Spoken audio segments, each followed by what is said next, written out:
Livia marche sur la pointe des pieds dans un long couloir étroit et enténébré. Amadeo l'accompagne. Ils ne croisent aucun garde et ça les étonne. Normalement, des soldats patrouillent toute la nuit dans l'aile privée du château.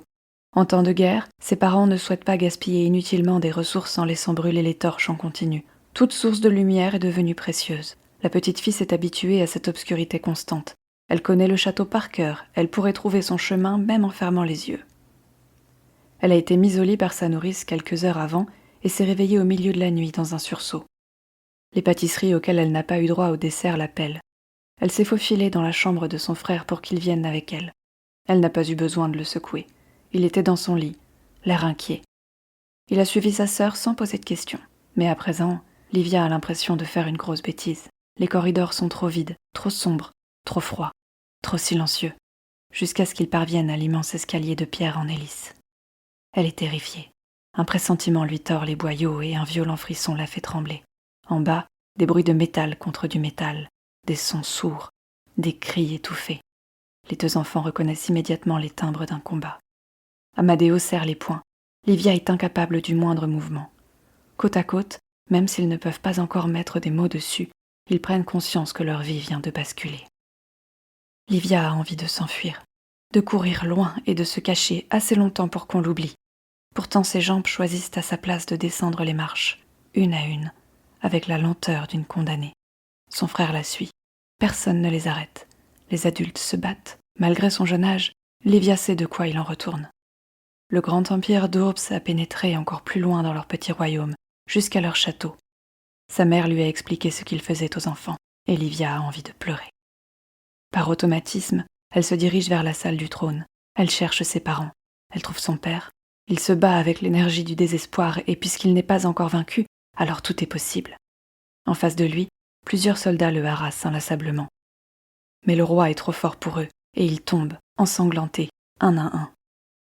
Livia se dissimule derrière l'une des grandes tentures murales pour continuer à observer sans être capturée. Elle a perdu Amadeo. Elle essaye de se rappeler ce qu'on lui a demandé de faire en cas d'attaque, mais elle a tout oublié. Bien malgré elle, elle garde les yeux grands ouverts et elle voit tout. Des militaires avec un uniforme différent s'avancent dans la salle. Livia l'ignore encore, mais ce sont des dévoratouris. L'empereur veut en terminer avec cette comédie. Il a perdu trop d'hommes. Kart Hadasht a résisté trop longtemps. Livia n'a jamais vu la magie à l'œuvre. C'est sa première expérience, et ça la marquera à jamais. Tout à coup, l'épée de son père s'arrache de ses mains et va voler contre un mur dans un tintement sourd qui glace le sang. Puis le roi quitte le sol. Ses pieds ne touchent plus les épais tapis aux couleurs vives. Il est maintenu dans les airs par une force invisible. Ses membres s'agitent, comme la marionnette avec laquelle Livia joue de temps en temps. Elle pousse un cri de bête blessée et, quelques secondes après, elle a rejoint son père. Ça ne fait pas mal, mais elle ne peut plus contrôler son corps. D'allié, il est devenu ennemi. Elle a si peur que sa culotte s'imprègne d'urine. Elle est sûre qu'elle va mourir. Bientôt sa mère et Amadeo volent à leur tour, prisonniers ridicules. Tout le monde se rassemble dans la salle du trône. Les soldats Hadashti sont achevés ou ligotés. Les vainqueurs commencent déjà à piller les quelques richesses du château. Livia ne reconnaît pas l'empereur lorsqu'il s'avance en personne. Ses vêtements sont immaculés. Il a assisté au combat de loin sans se salir les mains. Sur un signe de sa part, ils regagnent le sol et rejoignent une geôle de leur propre château. Amadeo et Livia sont séparés de leurs parents. 2 jours plus tard, ils en sortent enfin. On ne leur dit rien. On les conduit fer aux pieds dans ces couloirs qu'ils connaissent si bien, jusqu'à une estrade en bois qui a été montée sur la grande place devant le château. Juste avant de les forcer à monter, on leur retire leurs chaînes. Soudain, ça recommence. Livia ne maîtrise plus son corps. Elle est une marionnette actionnée par des fils invisibles. Ses jambes grimpent toutes seules les quelques marches, au sommet desquelles elle retrouve ses parents. Ils sont agenouillés, en position de soumission, aussi sales qu'elle. Elle ne les a jamais vus comme ça, et la nausée lui tord le ventre. Mais elle n'a rien à vomir. Elle est placée au bord de l'estrade. Elle essaye de lutter contre ce poids, rien n'y fait. Amadeo se tient à ses côtés. C'est seulement là qu'elle se rend compte que l'estrade domine une foule à perte de vue. Les gens sont silencieux. Livia aperçoit des visages terrifiés, inquiets et fatigués. Ils ploient tous la tête. Elle ne comprend pas ce qu'il se passe. Pourquoi les a-t-on amenés là? Elle sent que le moment est grave sans pouvoir mettre un doigt dessus.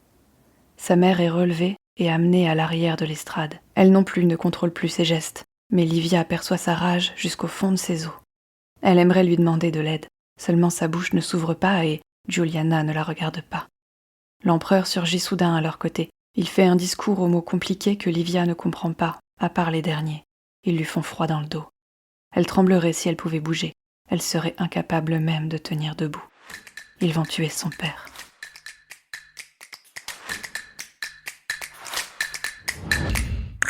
Vous écoutez Inky et Pete se livre, le podcast lecture en 15 minutes, à peu près, qui donne vie et voix aux premiers mots d'un livre et vous donne envie de découvrir les suivants. Ou pas. Je suis Mafalda Vidal, amoureuse des jolis mots et des belles histoires.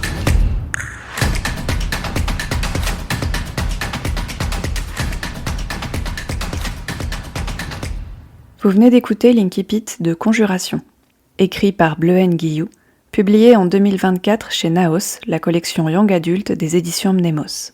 Conjuration, c'est l'histoire de Livia. Livia voit son père assassiné sous ses yeux et est forcée de rejoindre la cité de Urps où elle va grandir en tant qu'otage. Elle est considérée par l'empereur lui-même comme un modèle d'intégration. D'ailleurs, elle est fiancée au fils cadet de l'empereur, Caius. Alors bon, elle complote en parallèle pour empoisonner l'héritière du trône, Agrippine, la sœur de Caius, à petit feu. Donc, c'est pas tout à fait un modèle parfait. Quoique, si on considère les magouilles politiques dans lesquelles baigne toute la cité, finalement, on peut se dire qu'elle a été à bonne école. Seulement voilà, l'empereur va mourir de manière brutale. Donc, les fiançailles vont peut-être être rompues. Et surtout, si Agrippine meurt, donc si l'héritière meurt, les accusations vont tout de suite se porter sur Caius et sur Livia, puisque ce sont les suivants dans la ligne d'héritage. S'ajoutent à ça des attentats mystérieux contre la famille impériale. Agrippine accède au trône, mais elle est particulièrement affaiblie à cause de l'empoisonnement déjà en cours. Elle est complètement parano, et honnêtement, on le serait pour moi. Et elle voue une haine sans nom à Livia, parce qu'elle considère qu'elle a infiltré sa famille, tel un parasite, et qu'elle a manipulé son frère pour arriver là où elle est. Alors oui, Livia c'est une otage, elle a été emmenée à Urps contre son gré, mais elle a grandi avec Agrippine et Caius. Et elle aime sincèrement Caius, de manière amicale, mais ça c'est une autre histoire. Et surtout, de manière très originale, elle ne cherche pas à se venger de l'empire qui l'a faite otage. C'est en ça qu'elle est une otage bien intégrée, parce qu'elle a conscience de tout ce que l'empire a, j'ouvre les guillemets, fait pour elle, je ferme les guillemets. Oui, l'empire a détruit son pays, oui, il a assassiné son père, devant ses yeux, donc pour ça elle lui en veut. Mais d'un autre côté, l'Empire, c'est une civilisation bien plus avancée que sa cité natale. En particulier, c'est une civilisation qui donne une place aux femmes. Donc l'éducation qu'elle a reçue dans l'Empire, même en tant qu'otage, elle ne l'aurait pas reçue si l'Empire n'avait pas envahi son pays. Donc elle ne veut pas prendre sa revanche sur l'Empire, elle veut prendre sa revanche sur la situation. Elle veut se faire une place dans l'Empire en tant que personne. Et si elle peut récupérer au passage un peu de pouvoir et du respect, eh bien elle ne va pas s'en priver. Bien sûr, l'Empire n'est pas parfait, et Livia le sait. Mais c'est toujours mieux que sa cité d'origine, et surtout elle croit dur comme fer que Caius peut rendre l'Empire meilleur. Agrippine est la personne à abattre pour 2 raisons. Première raison, elle est l'obstacle pour l'accession au pouvoir de Caius, et donc de Livia, mais également Agrippine considère les otages comme des moins que rien et est extrêmement cruelle et injuste avec eux. La dynamique entre ces 2 personnages, Livia versus Agrippine, est très intéressante parce qu'au fond, Livia et Agrippine se ressemblent énormément. Et si Livia n'avait pas été otage, je suis persuadée qu'elles auraient presque été amies. Parce qu'elles fonctionnent pareil, elles sont toutes les 2 prêtes à de grands sacrifices pour arriver à leur fin. Des sacrifices au sens propre, ça peut vouloir dire tuer, mais ça peut aussi vouloir dire blesser, que ce soit physiquement ou moralement. Juste un exemple, Livia ment effrontément à son futur mari quant à l'empoisonnement de sa propre sœur. Et ça c'est un point intéressant parce que dans ce roman, qui est quand même destiné à des jeunes adultes, il y a très peu de manichéisme. Les personnages ne sont pas noirs ou blancs, ils sont vraiment très très gris. Et ils sont capables de faire le bien, mais pour ça, ils n'hésitent pas à faire le mal. L'autre point intéressant, c'est tout le contexte. Il faut savoir que Bleuen Guillou a un master en histoire romaine. Donc elle maîtrise bien le sujet. Son histoire se déroule dans une antiquité revisitée, plus particulièrement dans une Rome revisitée, donc la cité de Urps. Dans cette cité, il n'y a pas d'esclaves, mais il y a des otages, des citoyens et, surtout, des citoyennes avec un vrai pouvoir. Autre point commun avec Rome, toutes les intrigues politiques, les intrigues géopolitiques, mais aussi les courses de chars, les monuments, toutes les histoires de cour et les histoires de cœur. Il y a énormément de clins d'œil à la vraie histoire, notamment dans les noms des personnages. Et à ce décor antique s'ajoute de la magie. La magie est assez mystérieuse, elle fait peur, parce qu'elle n'est pas maîtrisée et qu'on n'en connaît pas l'origine. Elle est extrêmement réglementée, parce qu'elle rend fou. Plus on utilise cette magie, plus on a envie de l'utiliser, et plus on l'utilise, plus on devient fou. Le parallèle avec le pouvoir est assez frappant, parce que finalement, la folie menace plusieurs personnages, dont Agrippine. Agrippine n'utilise pas la magie, mais Agrippine goûte au pouvoir. Livia aussi. Plus elle s'approche du pouvoir, plus elle a la pression, et plus elle a l'impression de devenir folle. Et je ne parle pas de Caius, qui lui ne veut pas du pouvoir, contrairement à ce que croit sa sœur, mais qui par la force des choses va s'en rapprocher. Conjuration, c'est donc un roman qui mêle antiquité et fantaisie, complot politique et magie, mais c'est aussi un roman sur la transformation d'une femme, donc Livia, qui va entamer une ascension sociale et qui va user de tous les moyens à sa disposition, donc manipulation, mensonge, poison, pour influencer la politique de l'Empire, mais surtout pour prouver qu'elle a sa place et pour prouver qu'elle a le contrôle sur sa vie.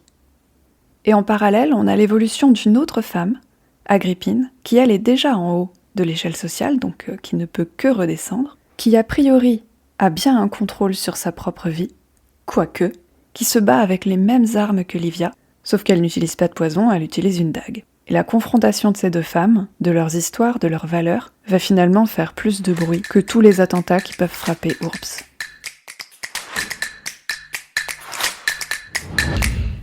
Merci de m'avoir écouté jusqu'au bout. Si vous avez passé un bon moment, dites-le moi, dites-le aussi à votre plateforme d'écoute, et n'hésitez pas à partager le podcast avec d'autres amoureux et amoureuses des mots. À bientôt!